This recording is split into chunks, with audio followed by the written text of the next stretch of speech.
시편 3편은 아침의 기도이고요.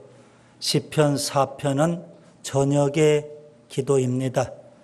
시편 3편과 4편은 서로 짝을 이루고 있습니다. 둘 다 압살롬의 반란을 배경으로 하고 있습니다. 다윗 왕은 압살롬의 반란 때문에 예루살렘 왕궁을 떠나서 급히 피신하는 비참한 신세가 되었습니다. 그럼에도 불구하고 그는 도망가면서도 평안히 잠을 자고 아침에 깨어났습니다. 아침이 되어서 그는 하나님 앞에 부르짖어 기도를 합니다. 시편 3편 7절에 보면 여호와여 일어나소서. 그래서 우리는 시편 3편을 아침의 기도 이렇게 표현합니다. 반면에 시편 4편은 그는 도망가는 가운데서도 저녁에 또 평안히 잠을 잘 잡니다. 그런데 잠자기 전에 그는 잠자리에 들기 전에 하나님 앞에 또 간절한 마음으로 기도를 합니다. 그리고 하룻밤 편안히 잠을 자게 됐습니다. 시편 4편 8절에 보면 평안히 눕고 잠을 잤다고 했습니다. 그래서 우리는 시편 4편을 저녁의 기도 이렇게 표현합니다. 여러분, 기도는 아침에도 해야 되고 저녁에도 해야 되는 줄 믿습니다. 특별히 아침에는 하루의 삶을 하나님 앞에 부탁하면서 간구하는 기도를 드리면 좋겠고요. 저녁의 기도는 하루의 삶을 돌아보면서 하나님 앞에 감사하는 기도를 드리면 될 것 같습니다. 아무튼 아침 저녁으로 다윗은 기도를 했어요. 특별히 도망가는 가운데서도. 오늘 본문 3절 다윗은 이렇게 말합니다. 3절을 같이 보겠습니다. 여호와께서 자기를 위하여 경건한 자를 택하신 줄 너희가 알지어다. 내가 그를 부를 때에 여호와께서 들으시리로다. 그는 하나님의 선택을 받았습니다. 다윗 왕 이전에 사울 왕이 있었죠. 사울 왕이 하나님 말씀에 불순종했어요. 그래서 하나님께서는 사울을 버리셨고 다윗을 특별히 선택하셨던 겁니다. 다윗은 하나님의 선택을 통해서 왕이 됐죠. 그는 사울 왕과는 달리 경건하게 살았습니다. 그의 경건의 핵심은 기도에 있었죠. 그래서 그는 끊임없이 하나님 앞에 기도를 하고 있는 겁니다. 여러분, 우리가 하나님의 선택을 받고 구원을 받았다면 우리도 마땅히 다윗처럼 경건하게 살아야 할 겁니다. 그리고 다윗처럼 경건의 핵심인 기도에 우리도 힘써야 되는 줄 믿습니다.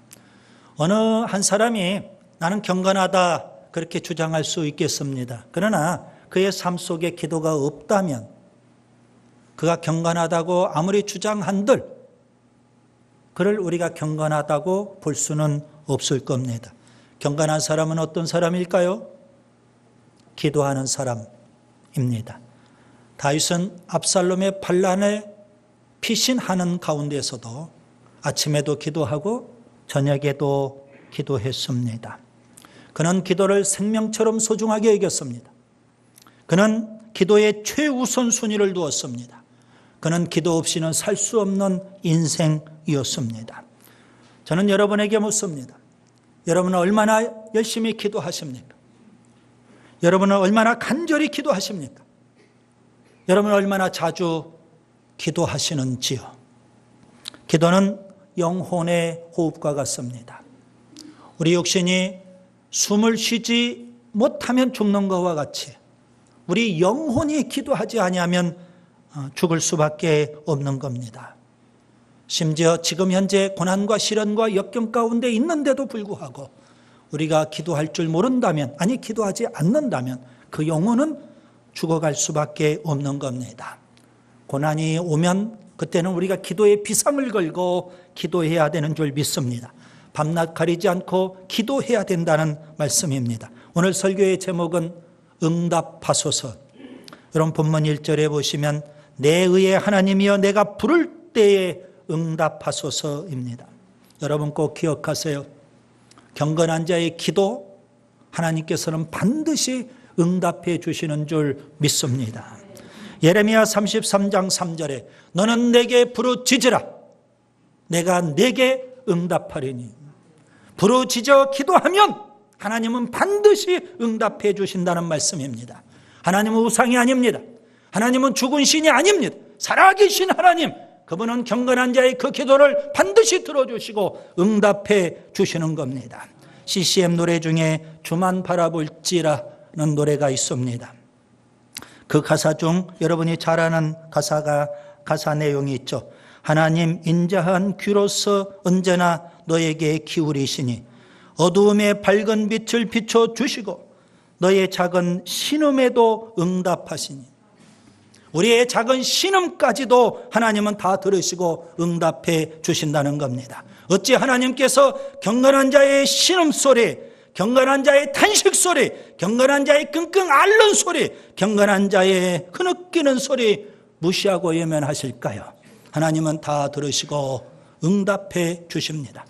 에베소서 3장 20절에 보면 우리가 구하거나 생각하는 모든 것에, 우리가 구하거나 기도하는 모든 것, 그리고 우리가 생각하는 모든 것까지도 하나님은 능히 넘치도록 해주시는 분이라고 성경은 말씀하고 있습니다. 시편 4편을 여러분 자세히 관찰해 보시면 세 부류의 사람이 등장합니다. 1절에 보면 1인칭 나가 있고요. 그 다음에 2절에 보시면 인생들이 있습니다. 그리고 또 6절에 보면 여러 사람이 있어요. 이렇게 세 부류의 사람이 있는데요. 결론부터 말씀드리면 1절에 있는 1인칭 나는 아주 경건한 사람이고요. 2절에 있는 인생들은 아주 세속적인 사람입니다. 그리고 6절에 있는 여러 사람은 덜 경건한 사람이라고 표현할 수 있겠습니다. 오늘 이 세 부류의 사람을 중심으로 저는 시편 4편을 세 단락으로 나누어서 말씀드리려고 합니다. 첫째, 다윗은 믿음으로 기도했습니다. 여러분 본문 1절을 보세요. 본문 1절에 1인칭 나는 압살롬의 반란을 피해서 도망가고 있는 다윗 왕을 가리킵니다. 그는 경건한 사람이었기 때문에 도망가는 도중에도 믿음으로 기도했다는 사실입니다. 그는 하나님께서 내가 기도하면 반드시 응답해 주실 거야, 이런 믿음이 있었어요. 그 믿음으로 그는 기도하고 있는 겁니다. 마가복음 11장 24절에 무엇이든지 기도하고 구하는 것은 받은 줄로 믿으라. 그리하면 너희에게 그대로 되리라. 주님은 그렇게 말씀하셨어요. 기도하는 사람이 응답을 확신하지 못한다면 그 어찌 그것이 진정한 기도일 수 있겠습니까? 기도해놓고 내 기도가 응답될까? 그렇게 의심한다면 여러분 그것 자체가 불신앙이 아니겠습니까? 다윗은 응답을 확신했어요. 본문 1절을 자세히 관찰해 보면 다윗이 응답을 확신할 수밖에 없는 세 가지 이유가 있었습니다. 첫째, 그는 평소에 의롭게 살았기 때문에 응답을 확신했어요. 1절 표현 가운데 내 의의 하나님, 이렇게 그는 하나님을 부르고 있습니다. 여러분 평소에 반칙이나 쓰고 편법이나 쓰고 불법 불이나 행하고 그런 사람이 하나님 앞에 나와서 기도한들 하나님께서 그의 기도를 들어주시겠습니까? 하나님은 누구의 기도를 들어주실까요? 의롭게 행하는 자의 기도를 들어주시는 줄 믿습니다. 그 다음에 두 번째 이유가 있습니다. 예전에 기도 응답을 받았기 때문에 그는 기도 응답을 확신하고 있는 겁니다. 곤란 중에 나를 너그럽게 하셨사오니, 그렇게 다윗이 말하고 있습니다. 과거에 곤란한 일을 당한 적이 있어요. 그때 하나님 앞에 부르짖어 기도했더니 하나님께서 응답해 주셨더라는 겁니다. 그 경험이 있어요. 그래서 이번에도 압살롬의 반란 때문에 지금 어려움에 처해 있는 지금 이때에도 그는 하나님 앞에 부르짖어 기도하고 기도하면 하나님이 반드시 응답해 주실 거라는 그런 믿음이 있는 겁니다. 여러분 돈도 벌어본 사람이 돈을 더 열심히 벌려고 노력하는 겁니다. 공부도 1등 해본 사람이 계속 1등 하려고 더 열심히 공부하는 거예요. 은혜도 받아본 사람이 하나님 앞에 나와서 더 은혜도 사모하는 겁니다. 기도도 응답을 받아본 사람이 더 열심히 기도하는 겁니다. 다윗은 예전에 기도 응답을 받아봤어요. 그렇기 때문에 이번에도 또 확신을 갖고 기도하는 것 아니겠습니까? 그 다음에 세 번째 이유가 있습니다. 기도 응답은 은혜로 받기 때문에 그렇습니다. 내게 은혜를 베푸사 나의 기도를 들으소서. 여러분, 우리가 오해하면 안 되는 게 있습니다. 내가 기도했기 때문에 하나님은 반드시 응답해 주신다, 이렇게 생각하는 것은 이것은 오만이고 오해입니다. 여러분, 내가 기도한 그 공로 때문에 하나님이 내 기도에 응답을 주시는 것은 아닙니다. 여러분, 신앙생활을 우리가 잘해야 되는데요, 우리 모든 신앙생활이 다 율법주의적으로 흘러가면 안 되는 거 아니겠습니까? 여러분, 기도는 우리가 믿음으로 하는 거예요. 응답은요, 하나님이 은혜로 주시는 줄 믿습니다. 다윗은 이 영적인 원리를 알아요. 그렇기 때문에 하나님께서 은혜로 내 기도에 응답해 주실 거야, 이런 확신이 있어요. 자, 다윗은 고난 중에서 지금 믿음으로 기도하고 있다는 사실입니다. 그 다음에 두 번째, 다윗은 대적들에게 신앙을 권면했습니다. 여러분, 본문 2절부터 5절을 보세요. 본문 2절에 나오는 인생들은 누구일까요? 압살롬의 반란군에 가담한 사람들을 가리키는 겁니다. 그들은 분명 승승장구했고 의기양양했을 겁니다. 그들은 본문 2절 표현 그대로 다윗의 그 영광을 바꾸어 욕되게 하려고 했고, 다윗을 향해서 헛된 일을 지금 좋아하고 있고, 다윗을 향해서 거짓을 꾸미고 있는 자들이었습니다. 그러나 다윗은요, 그런 세속적인 사람과는 분명 달랐습니다. 그는 하나님의 선택을 받은 경건한 자였어요. 여러분, 하나님의 백성은, 하나님의 사람은 세상 사람과 분명 달라야 되는 줄 믿습니다. 애굽에 있는 이스라엘 백성을 보세요. 그들은 430년 동안 애굽의 노예 생활을 하고 있었어요. 그런데도 불구하고 그들은 애굽인으로 통화되지를 않았어요. 여전히 이스라엘 백성이었습니다. 남쪽 유다 나라가 망했어요. 바벨론에 70년 동안 포로로 끌려갔어요. 그런데 유대인들은 여전히 그곳에서도 유대인이에요. 바벨론 사람으로 통화되지 않았더라는 겁니다. 사도행전에 보면 바울과 바나바를 통해서 제자 훈련을 받았던 사람들, 그들이 세상에 나아가서 사는데요, 세상 사람들로 통화되지 않았어요. 안디옥 사람으로 통화되지 않았어요. 그들은 여전히 그리스도인으로 살았던 겁니다. 여러분, 오늘 우리 그리스도인들은 세상 사람과 분명 달라야 됩니다. 권력 앞에서도, 물질 앞에서도, 쾌락과 향락 앞에서도, 유혹과 시험 앞에서도 그리스도인은 그리스도인이 되어야 하는 줄 믿습니다. 경건하게 살았던 다윗, 압살롬의 반란군을 향해서 그는 어떻게 행동했을까요? 그는 세속적으로 행동하지 않았어요. 반란군이 악을 행한다고 해서 그들에게 악으로 대하려고 하지 않았어요. 눈에는 눈으로, 이에는 이로 보복하려고 하지 않았어요. 그는 압살롬의 반란군을 피해 지금 도피하고 있는 그런 입장이지만, 경건한 신앙인의 입장에서 그들에게 신앙적으로 권면을 하고 있는 겁니다. 본문 4절과 5절을 보세요. 다윗은 이렇게 권면합니다. 하나님을 두려워해라. 범죄하지 말라. 잠잠하라. 의의 제사를 드려라. 여호와를 의지하라. 여러분, 압살롬의 반란군 속에는 누가 있을까요? 다윗이 사랑하는 아들 압살롬이 있어요. 다윗과 압살롬은 이제 돌이킬 수 없는 정반대의 길을 가고 있는 겁니다. 아버지 다윗은 그런 압살롬을 향해서 권면, 신앙적으로 권면의 말을 해요. 하나님을 잘 믿어라. 하나님을 잘 섬겨라. 원수 같은 아들이에요. 둘 중에 누군가는 죽어야 돼요. 이제는 서로 다른 길을 갈 수밖에 없는 입장이 됐어요. 그런데 아버지 다윗은 그런 원수 같은 아들 압살롬을 향해서 원수 취급하지 않아요. 아마 마지막 유언처럼 권면하는 신앙의 권면일 거예요. 하나님 잘 섬겨라. 여러분, 우리 주변에 원수 같은 사람이 있죠. 아마 집안에도 그런 사람이 혹시 있는지 모르겠어요. 원수 같은 사람들을 향해서, 아니 세상 모든 사람들을 향해서 우리가 던져야 될 신앙의 권면이 있어요.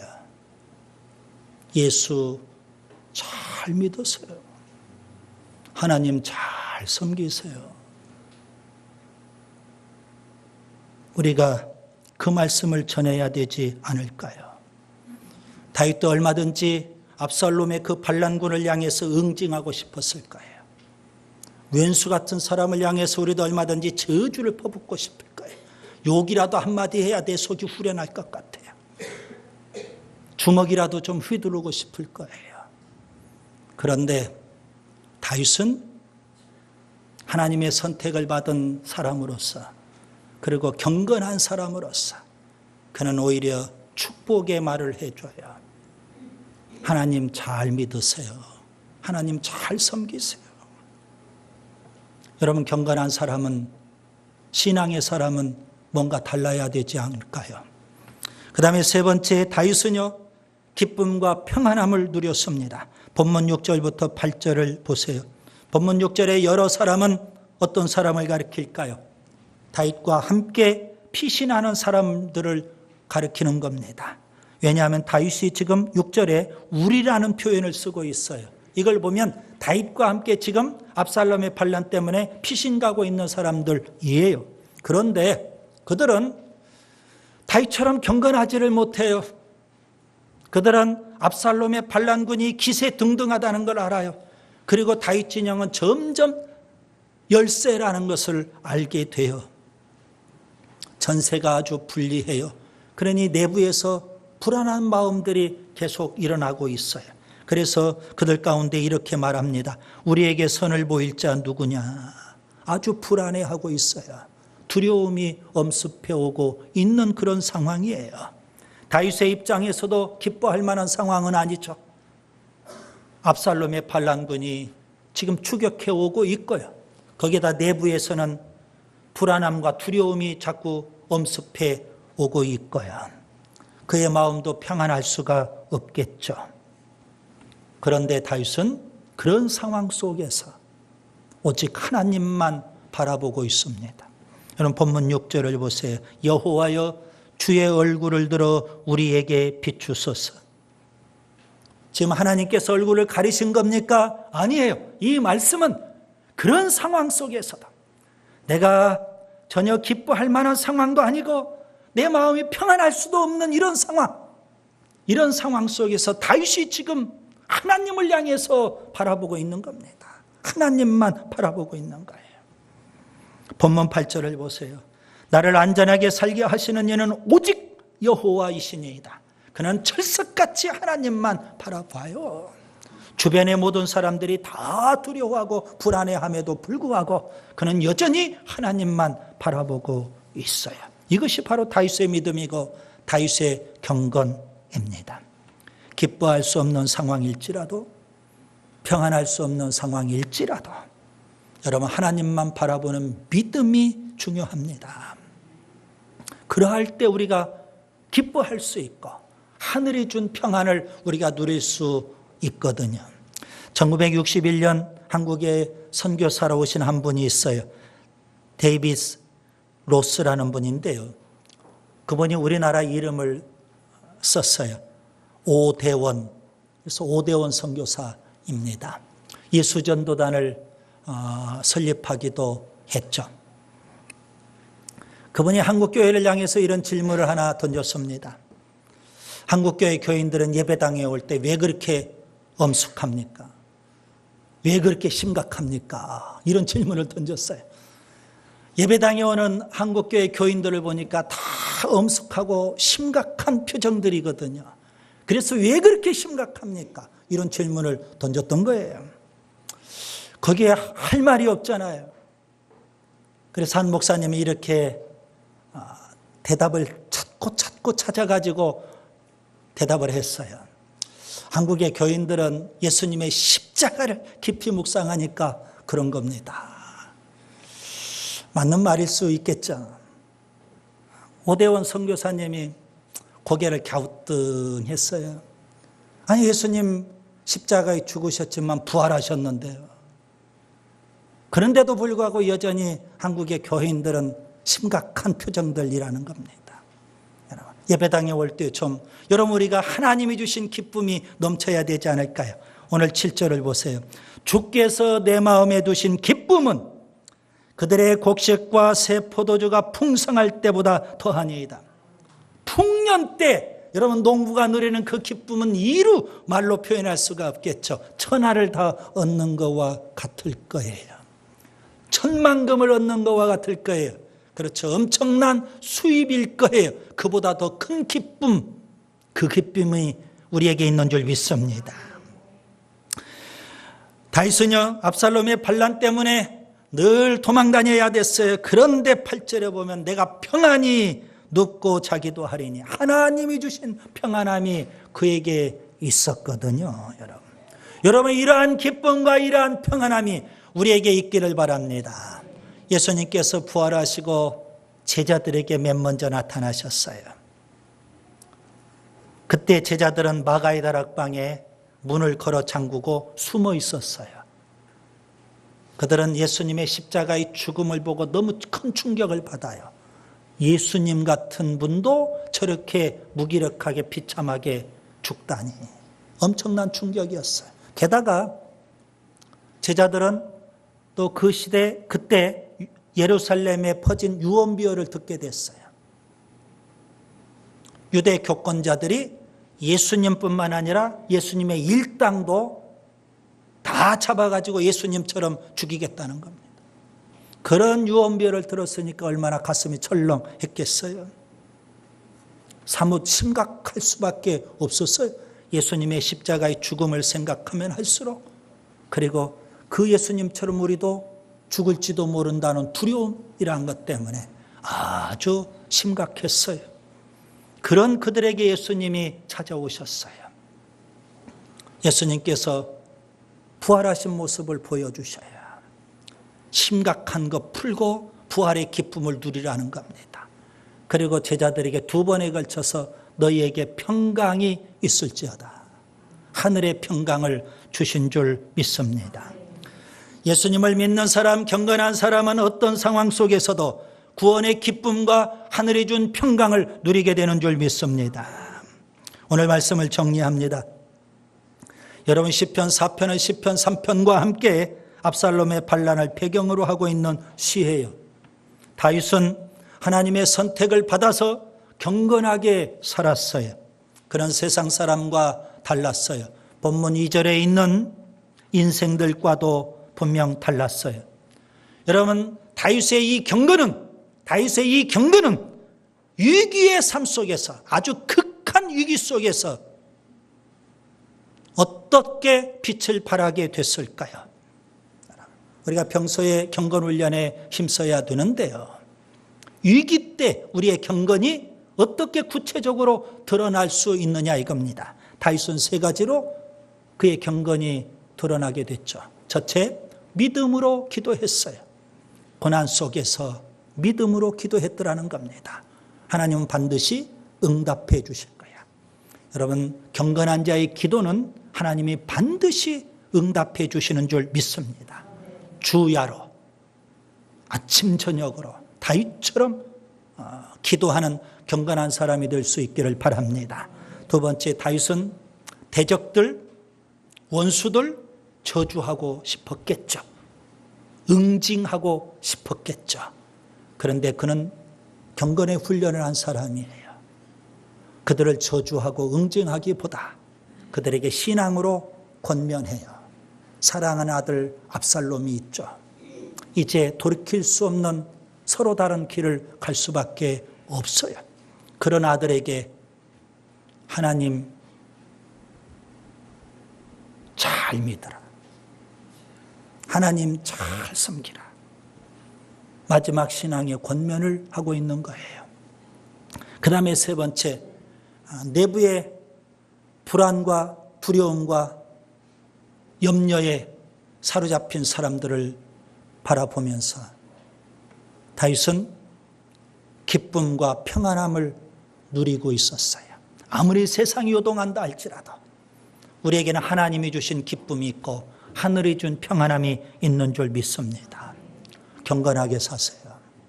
경건한 자의 기도는 하나님이 반드시 들어주시는 줄 믿습니다.